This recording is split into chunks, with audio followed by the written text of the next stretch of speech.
Want to know how to extend the life of your Torq Lite inline tools? Today we're going to show you 2 simple steps to clean and lubricate your tools to avoid downtime and keep you moving confidently through to your next job.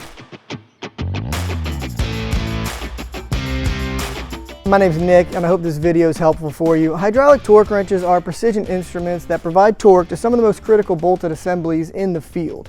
When you don't properly clean and lubricate them, you run the risk of increased wear to the tool, decreased accuracy from the tool, and costly repairs from unnecessary damage.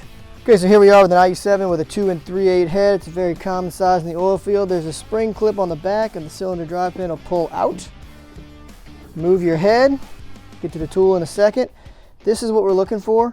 We're looking in this track, we're looking in the back side, on this side, on both sides, and what we want to do is just clean it out really good. This is where any kind of sand and rocks and debris will pack and hide and try to damage our tool. So every so often, end of the job, I'm done, put it in the box, clean it up. Get that stuff out of there. Clean the top because that goes on the top of the inside of the head. Clean the bottom because that goes on the bottom track, and I clean out this pinhole probably for no good reason other than just good measure. Set that to the side and then I do the tool. Same thing, just spraying inside this tool, inside this cavity, and I'm just wiping it out.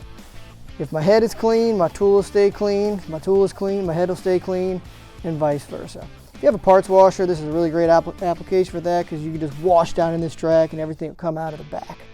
So that's how to clean it. Come back in, use your Moly Lube. We supply this stuff with every tool.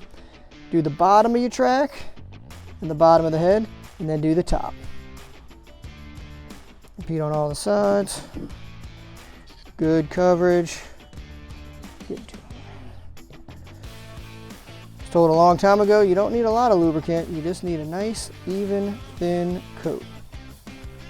Cylinder drive pin hole, again, probably just for good measure. Same thing with the inside of the head. Get this track right there, the bottom, and then you get the insides right there. That's all you need. It's about all you have moving parts of this tool.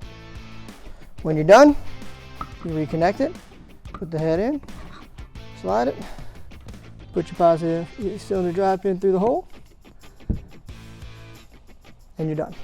Okay, so our last step is going to be tighten up the top body bolts and the bottom body bolts. There's 3 bolts, 2 on the top and 1 on the bottom, that hold this tool together, hold the cylinder to the body, I should say.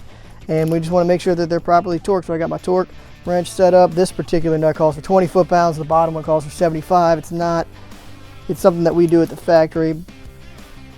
You may not have the capacity to do that in the field, and that's okay. Just get it tight, get it to quit moving around on you. And that's it. Those are tight. Now flip it over to do the bottom body bolt. I'm going to stick it up in my vise this way or over on the ground. Not really a whole heck of a matter. Set my Torq wrench appropriately. This is a 3/8 socket.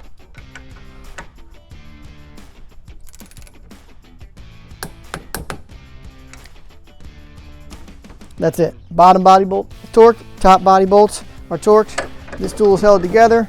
It's clean, it's lubricated, it's ready to go do some work.